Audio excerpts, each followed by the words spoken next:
Welcome to China Paradigm, a show powered by Dashi Consulting, where we interview seasoned entrepreneurs and experienced managers in China about their business and experience in the country. Hello everyone, I'm Matthew David, the founder of Dashi Consulting and its podcast China Paradigm. Joining me today is Pierre Gilson, pastry chef, baker chef, with more than 15 years of experience in high-end restaurants as Paul Bocuse in the USA and France. You worked on the opening of Starbucks Reserve Roastery in Shanghai in 2017, if my memory is correct. I think it was December 17. And that was a big event. That was something big, the biggest one, the biggest Starbucks in the world. And that was opening in Shanghai. And you were the one organizing the opening of the kitchen, what's called the Princi Kitchen. You have been in China for 5 years. And last year, May 2019, you opened your own company called Stoneground Consulting, advising, supporting companies like Andros, Moulin Bourgeois, Lactalis in their training, presence, setup of operations, which could be central kitchen, which could be about marketing the products, training the staff, all around, of course, bakery and pastry. Thanks for being with us, Pierre. Thank you very much. My pleasure. I like to, what is not very usual, but I like to go through a couple of data about the industry. It's an industry which has changed a lot over the last 10 years. I've been in China for 10 years, and I saw this industry changing a lot. When I arrived 10 years ago, I saw Paris Baguette everywhere, the Korean brand. It's a bit misleading, but Paris Baguette's Korean. And when I was in Beijing, you had all those Paris Baguette shops everywhere, and they were basically they were mastering the game in Beijing about bakery. But now you have a lot of competition. Starbucks has opened over 4,400 stores in more than 180 cities in mainland China, hiring more than 58,000 people. It's maybe more now at the time we speak. Starbucks dominates China's specialist coffee chain market with about 60% of market share. But there is a competition now as well, smaller ones, which are some way locally created, like Vegas, with Baker and Spice, which has 33 stores, smaller, much smaller than Starbucks, but still getting momentum, gaining leverage in new segments that Starbucks is not maybe number one. And that's an industry which actually has a long history, because Paris Baguette entered China in 2004, long for China, so 16 years ago. And it has about 4,000 locations in China, in the world, sorry. And it's pretty big in China too, basically mainly China and South Korea. But what happened this year is COVID. And Starbucks had to close half of their outlets in China. And by late February, about 80% of the Starbucks were open again. So basically, in between for a month, you had about 30%, half of the outlets closed, and still 1 month after the COVID was solved, basically, still 20% of sales were not recovered. But we can guess now that it's pretty back to normal. Starbucks Reserve, if we focus on it, Starbucks Reserve is pretty much appreciated by Chinese, with an average score on Dazhong Dianping of 4.7 out of 5, as one of the most popular coffee shop in Shanghai. When we look at social media, we find out that there are a couple of preferences that Chinese have toward bakery. Customers prefer fresh ingredients.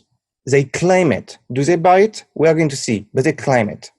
They say they like very sophisticated dessert, something which is elaborated not made industrially. And they like the creamy desserts, maybe something a bit contrarian for Western desserts and bakers.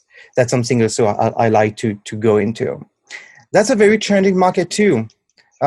We see more and more popularity among mousse cakes, cheesecakes.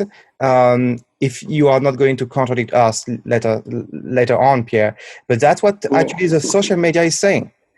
And I would like to end with one thing: is when we look at the top 10 most popular French desserts on Tazhong Dianping again on social media, the first one is macaron. But still, we don't see that correlation with sales. Macaron is popular, but maybe not that much consumed and sold. Then you have Madeleine, Opéra, Millefeuille, and so on. Very cliche French dessert. So basically, one of the conclusions we can have, there is an understanding of French dessert so far now on social media. And for Western dessert, generally speaking, tiramisu and pouf seems to be the most well-known. So that's a bit of a background of the industry. Big players, Starbucks, new players, starting locally, like Vegas and Vegan Spice, older players like Paris Baguette, but outpaced by the ones who are good at branding, the ones who are good at creating a very nice environment like Starbucks and Vegan Spice.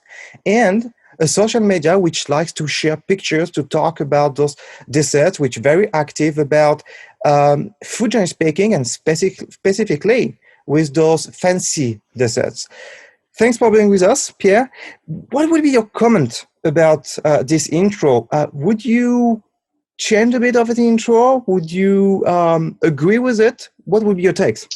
No, your intro is very good. Actually, I agree with it 100%. What I will add, actually, it's just that every dessert that we see that is replicate from France, like you mentioned, macaron, millefeuille, Opéra, Madeleine.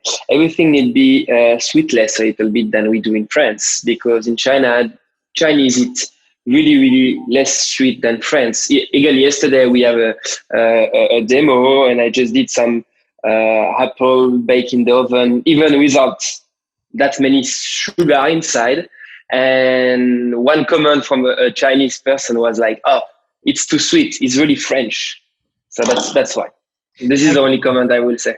I see. Actually, there's one other question I wanted to ask later, but let's start with it, about differences in tastes, about how sweet the products could be in China. Do you feel that's the same all over China, that Chinese tend to dislike too sweet products? I give you a bit of a feedback I got from one of the market. It's a small market, but in Xinjiang, for instance, with the more Muslim ethnic minorities, they like sweet, actually. They put sweet in tea and so on. That's an example of how diverse China can be. Are you seeing differences around China about how sweet it can be? Or overall, you stay with your saying that we have to be careful on how sweet the product should be? I think China is very complex, actually.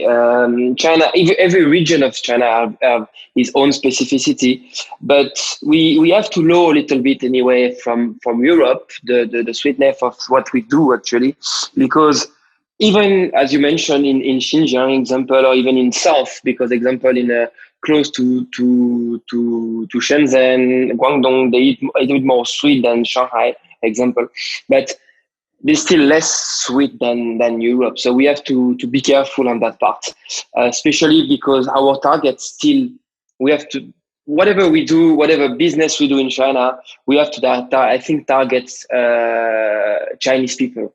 Otherwise, it's challenging for us to survive here in China. Yeah, the mainstream, the Exactly. biggest stake, basically, and there is still a lot to do with the mainstream instead of going too niche. I see.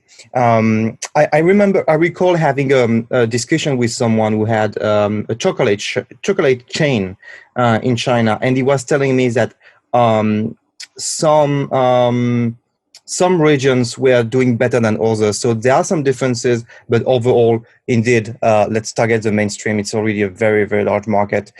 So sweetness of the product. What else do you have to adapt? Do you have to adapt other elements, including maybe because the shape or the taste or whatever else? What else would you have to adapt? Yeah, definitely taste and shape have to be adapted. I will say and I hope everybody is thinking, really hope everybody is thinking like that. We are here like for educate a little bit on our part. So our main target and main job is to make sure that we by them taste, we try to educate them at the Western food. So we have to make them taste. I never use durian. Okay. But it's happened to use goji, to use mocha, to even use some Sichuan pepper to inside pastries. It's already happened, and it's very good actually. So I think it's very important for that. That's interesting, actually. In adaptation, it's not only about less or more sweet sugar or other elements. It's also additional elements. Like you said, you have never used durian, but that came to your mind to think about elements that you are usually not using within the French cooking kitchen pastries, and you would consider using.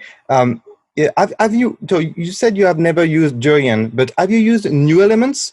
Yes. Recently, actually, I did one with Sichuan pepper, savage Sichuan pepper. So just on the side, we've been to with Alibaba. We've been to Sichuan. We done a documentary there, and I pick up some Sichuan pepper in the mountain, and then I create a dessert with that one.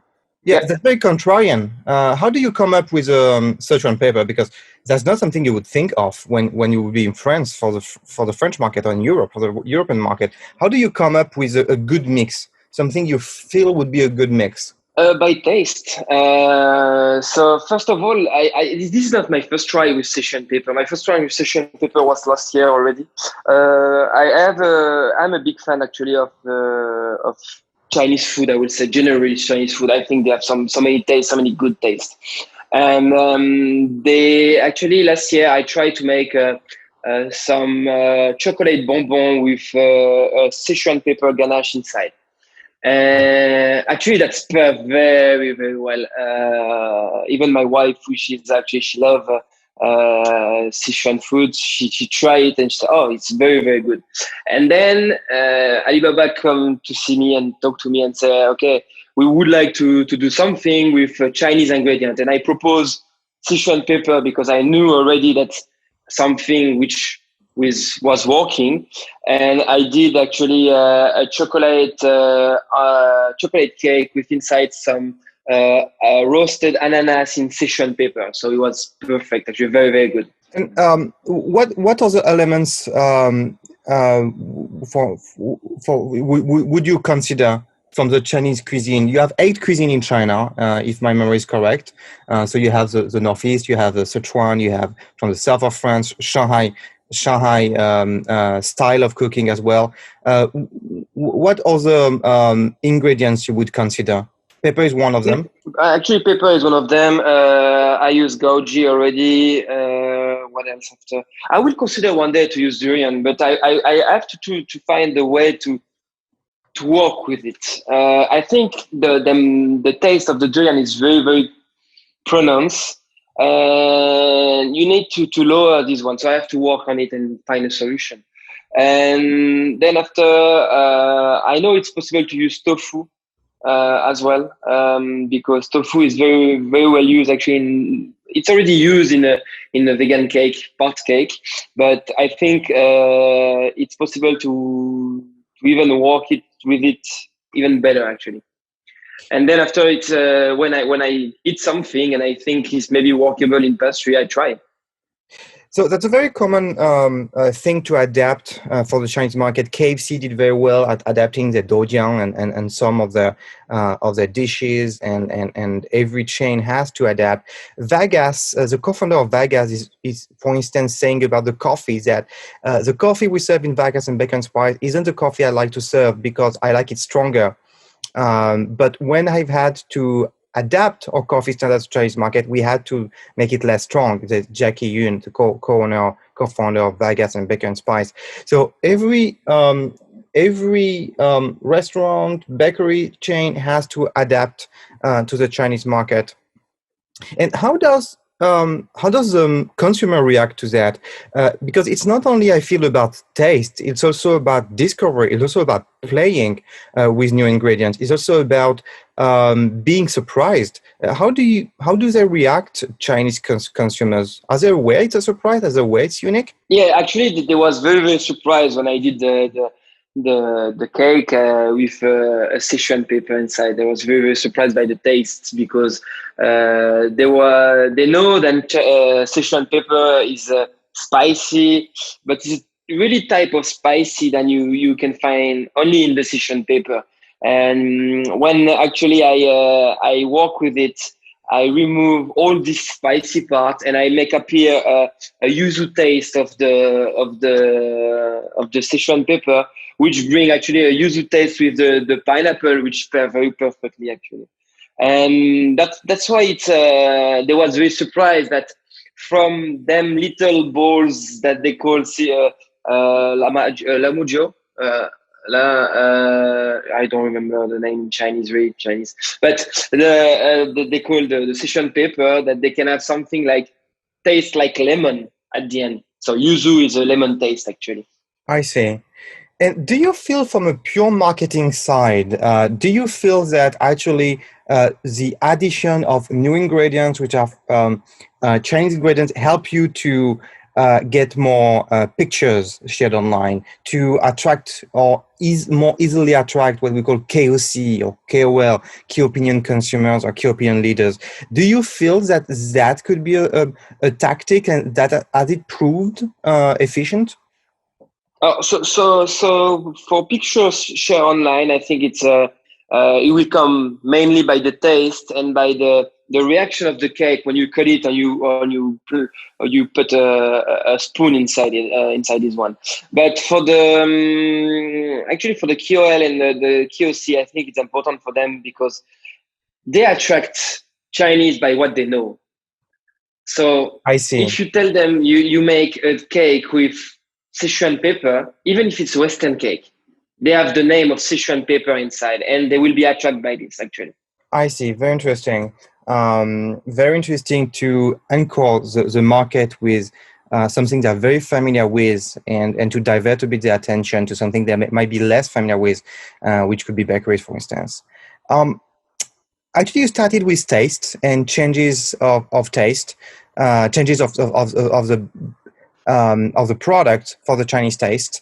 But the first question I had initially was about your first perception when you arrived 5 years ago in China, your first perception of the market. I believe when you arrived, the first thing you did was to go around the city, to look at different bakeries, to look at different products, to taste them, to certainly ask questions to Chinese as well. So for the first few months, what was your perception?